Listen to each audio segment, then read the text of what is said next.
जय शिवराय, जय भीम, जय लवजी.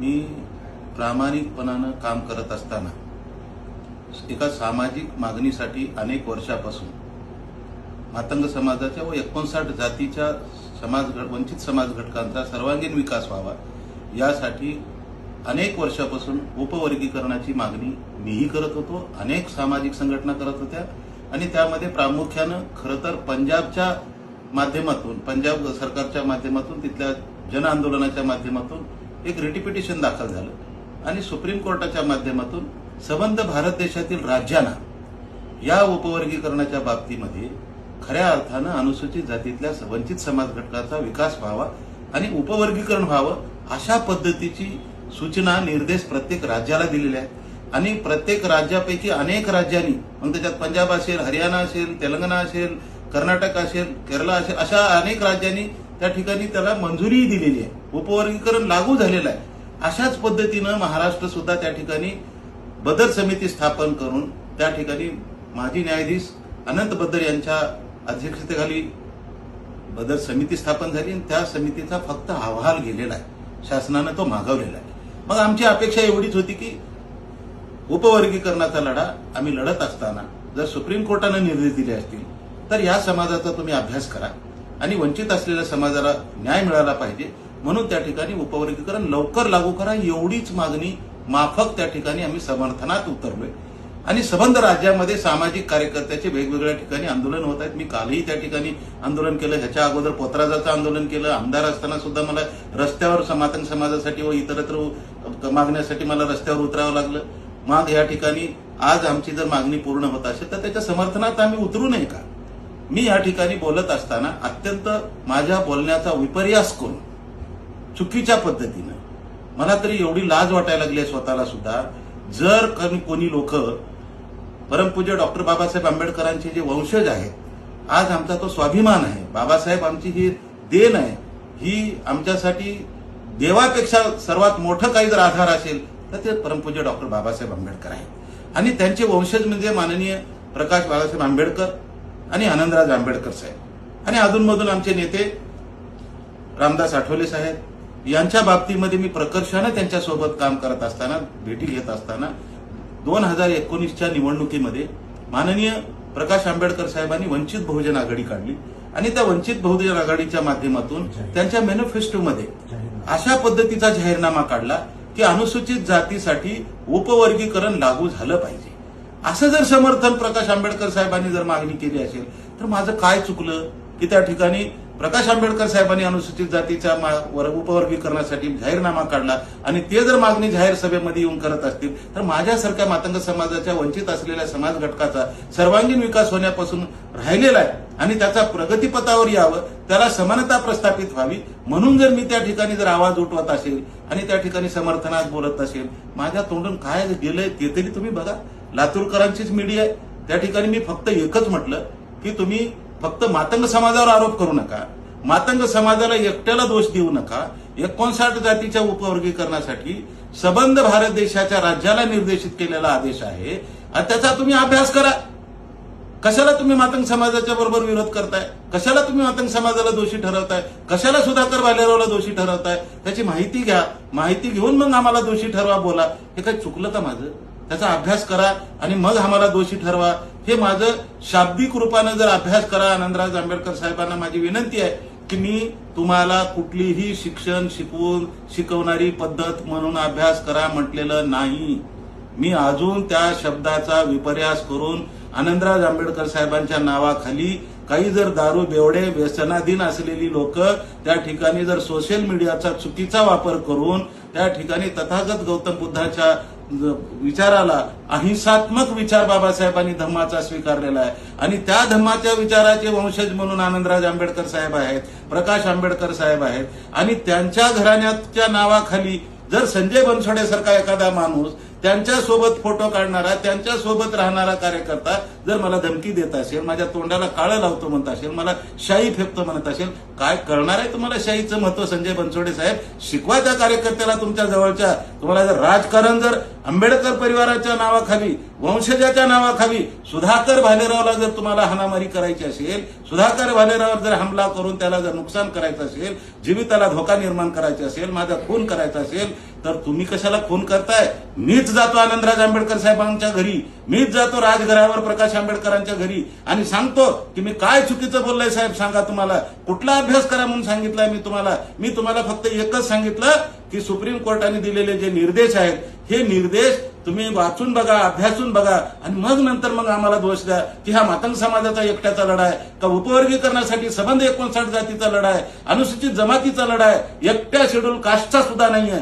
एकट्या शेड्यूल कास्टच्या सोबत अनुसूचित जाती आणि अनुसूचित जमाती जे राष्ट्रीय आयोग आहे, त्या दोन्हीसाठी तो आयोग त्या ठिकाणी सूचना केलेली आहे आणि त्याची अंमलबजावणी करा म्हणून काही राज्य करत असतील, इतर राज्य होतं, या राज्यात मागणी होत असेल आणि ती आम्ही जर समोर जर समर्थनार्थ उतरून जर आम्ही बोलत असेल आणि त्याचा जर तुम्हाला जर राग येत असेल, असली बेवडे बोलण्यापेक्षा आणि ह्या बेवड्याला लावून काही महिला सुद्धा, माझ्या आया बहिणी, माझ्या बहिणीसारख्या आहेत, माझ्या आईसारख्या आहेत, माझ्या मुलीसारख्या आहेत, त्या सुद्धा मला अर्वाच भाषेमध्ये बोलतायत. काय बोलू मी आता? त्यांना लाज वाटायला लागल्या मला सुद्धा. माझ्या आया बहिणीनो, मी तुमचा एक लहान भाऊ आहे, तुमचा एक मुलगा आहे. मला जर तुम्ही जर अशा पद्धतीने जर बोलत असाल तर मी तुम्हाला माफी मागतो.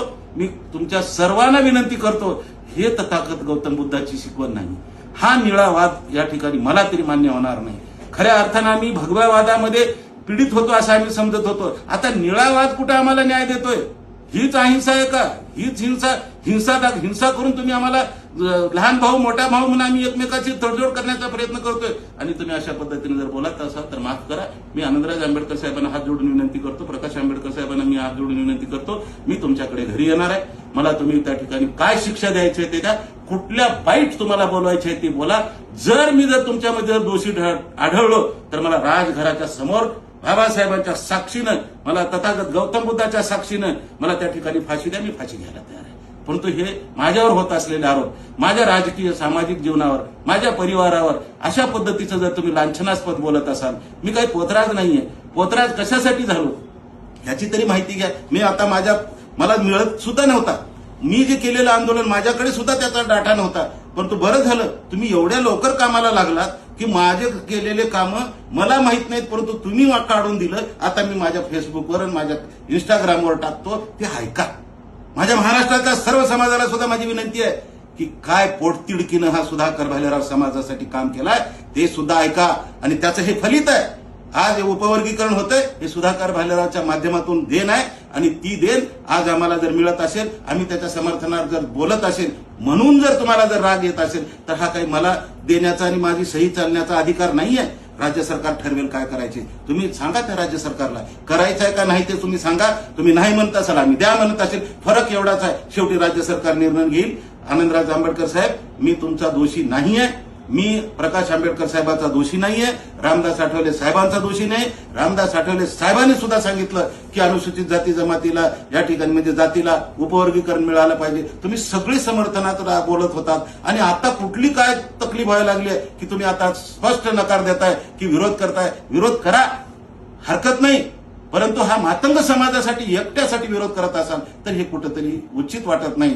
आणि ह्या मातंग समाजाला, गरीब समाजाला टार्गेट करू नका. आम्ही अंधश्रद्धेत आहोत का? 100% आहोत. नाही म्हणताच येत नाही. अंधश्रद्धेला ते उपवर्गीकरण आहे. आरक्षण लागू कशाला आहे? जातीला नाहीये, धर्माला नाहीये, कुठल्या धर्माला आरक्षणाची तरतूद नाहीये. राष्ट्रीय अनुसूचित आयोग आणि जमातीचा आयोग दोन्ही माहिती जर घेतली, आता मी अजून परत तिथं अभ्यास करा म्हटलं तर अजून परत कुटायला सुरुवात करसाल. मला बोलू का नको मीडियाला माझी विनंती आहे. आता अभ्यास हा शब्द चुकीचा आहे का? फक्त माझ्या तोंडून म्हणलं की बाबा सगळ्यांनी अभ्यास करून मला सांगा की या ठिकाणी सुप्रीम कोर्टाच्या गाईडलाईन आहेत, ह्या मातंग समाजाच्या एकट्याच्या गाईडलाईन नाहीत, 59 जातीसाठी ते उपवर्गीकरण आहे. याच्याबद्दल मी फक्त माझ्या तोंडून गेलेला शब्द जर चुकीचा, आनंदराज आंबेडकर साहेबांनी बोलवावं, प्रकाश आंबेडकर साहेबांनी बोलवावं, मला परवानगी द्यावी, मी त्या ठिकाणी मी येणारच आहे. तुम्ही द्या की न द्या, मी तुमच्या घरी येणार.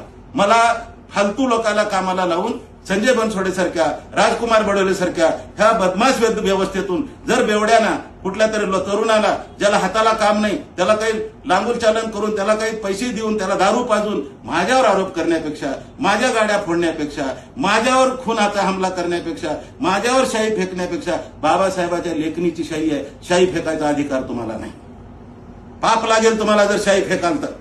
आणि जर शाई फेकणाऱ्याला खरीच लाज वाटली पाहिजे. बाबासाहेबाची लेखणी ही शाई आहे आणि ही शाईची घटना लिहिलेली शाई आहे. फेकाल तर तुम्ही त्या बाबासाहेबाचे वंशज म्हणायला मला इमानदारीने सांगतो साहेब, असल्या मूर्ख माणसाला तरी कामाला लावू नका साहेब. आणि मी तुम्हाला सांगतो, वंशज म्हणून त्या शाईचं जतन तुम्ही करा. मी तर करेन, परंतु वंशज म्हणून त्यांना सांगा की सुधाकर भालेरावावर शाई फेकाल तर बाबासाहेबाची शपथ आहे, तथागत गौतम बुद्धाची शपथ आहे की ही शाहीचे नुकसान करू नका. ही शाही चांगल्या कर्मासाठी, सत्कर्मासाठी बाबासाहेबांनी वापरलेली आहे. राज्यघटना लिहिण्यासाठी बाबासाहेबांनी वापरलेली आहे. मानवी जीवनापासून ते प्राणी मात्रापासून ते निर्जीव वस्तूपर्यंत सगळ्यासाठी न्याय देण्याचं काम बाबासाहेबांनी केलेलं आहे. म्हणून शाही फेकण्याचं पाप जर कोणी करत असतील, मूर्ख लोक करत असतील, म्हणून सज्जन शक्तीनं आपण बाबासाहेबाचे समर्थक म्हणून, अनुयायी म्हणून, पाईक म्हणून शाहीचं जतन करूया. पुन्हा त्या लेखणीमधून भाईचारा निर्माण करूया. पुन्हा जे होत असलेले वादविवाद आहेत घरात बसून मिटूया. रस्त्यावर आणून काय आम्ही चळवळ करणार आहोत, कशी बाबासाहेबांची आंबेडकरी चळवळ आम्ही करणार आहोत.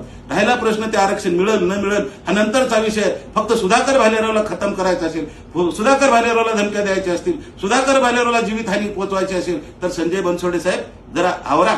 राजकुमार बडोले साहेब आवरा, स्वतःला आवरा. स्वतः बी राजकारणी आहात, समाजकारणी आहात. जर अशा पद्धतीने जर माणसं लावून जर मला बोलायला लावत असाल, मला जर त्रास देणार असाल तर मग मी सरकारला आणि त्या सगळ्या व्यवस्थेला मी सांगू इच्छितो की राजकुमार बडोले, संजय बनसोडे आणि त्यांच्या गुंडगिरीच्या प्रवृत्तीच्या लोकांपासून माझ्या जीवितास धोका झालाय. मला सरकारने सुद्धा संरक्षण दिलं पाहिजे. मी भारतीय जनता पार्टीचा आमदार.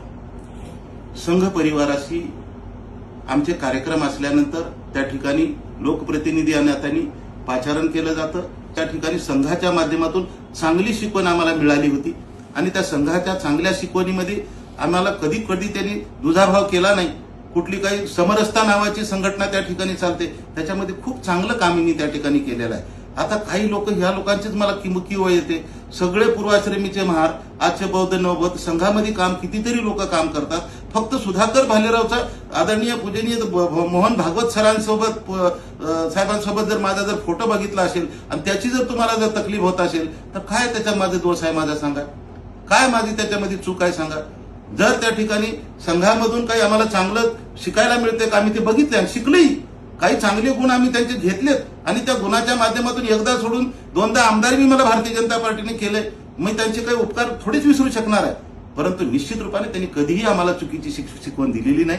आणि जर मनुवादीन आरएसएस म्हणून त्यांनी जर आम्हाला चुकीची शिकवण दिली असती तर आम्ही रस्त्यावरच उतरलो असतो. तुम्हाला सांगायची गरज काय, तुम्हीच तुमच्या समाजातल्या सगळ्या व्यवस्थेतल्या पूर्वाश्रमीच्या महाराजच्या बौद्ध नवबौद्ध किती प्रमाणामध्ये संघाच्या सोबत येतात, किती भिक्खू लोक सुद्धा त्या ठिकाणी संघाच्या बैठकीमध्ये बसतात, बोलतात. कोणाबरोबर आम्ही ते बघितलं नाही, म्हणून आम्हाला तुम्ही तेवढं आम्हाला शिकवायची गरज नाही. निश्चित रूपाने मी त्या ठिकाणी भारतीय जनता पार्टीचा आमदार म्हणून काम करत असताना संघाचा सुद्धा त्या ठिकाणी एक स्वयंसेवक म्हणून काही ठिकाणी मी कामही केलंय. आजही करू, उद्याही करू, अशी काही मला कुणाची जबरदस्ती नाही. ही लोकशाही आहे. त्या ठिकाणी जसा भगवा वाद म्हणताय तुम्ही, आता निळा वाद म्हणून निर्माण करून मग आम्ही कुण्या वादाखाली जगावं. निळा वाद तुमचा चांगला असेल तर तुमच्यासोबत आम्ही यायला तयार आहे. समुद्रात घाला, आम्हाला समुद्रात यायला तयार आहे. सांगितलं मी जाहीररित्या प्रकट करून. तुम्ही आमच्याबरोबर 79 वर्षामध्ये कधी जवळ घेतलं नाही. दलित ऐक्य म्हणून कधी मातंग समाजाला कधी बोलवलं नाही. 10 वर्षामध्ये आम्ही तुमच्याकडे येण्याचा प्रयत्न केला, परंतु कधी आम्ही तुम्हाला सांगितलेली सूचना अंमलात आणली नाही. आणि मग आता आम्हाला दोष देऊन काय फायदा आहे? कशासाठी दोष देत आहे? काय दोष आहे आमच्यामध्ये? आमचा दोष तुम्हाला फक्त कोणाबरोबर बसले, तुमच्याबरोबर सगळे अधिकारी, कर्मचारी, मोठे मोठे लोक सांगतात की मी आरएसएसचा कार्यकर्ता आहे, मी आरएसएसच्या विचारात वाढलोय. मग बोला त्याला बी तुम्ही. माझा फक्त एक फोटो दिसायला लागलाय सरसंघचालक मोहनजी भागवत साहेबांच्या, डॉक्टर साहेबांच्या सोबतचा, तेवढ्याच तुम्हाला इजा व्हायला लागली, तकलीफ व्हायला लागली आहे. होय, मी त्यांच्या सानिध्यात गेलोय, त्यांच्या सानिध्यामध्ये वावरलोय, त्यांचे चांगले विचार घेऊन मी कार्यकर्ता बनलोय, हे नाकारूही शकत नाही. तुमचे चांगले विचार मला शिकवा, तुमचेही विचार चांगले घेऊन शिकल्याशिवाय राहणार नाही. तो सुधाकर भालेराव.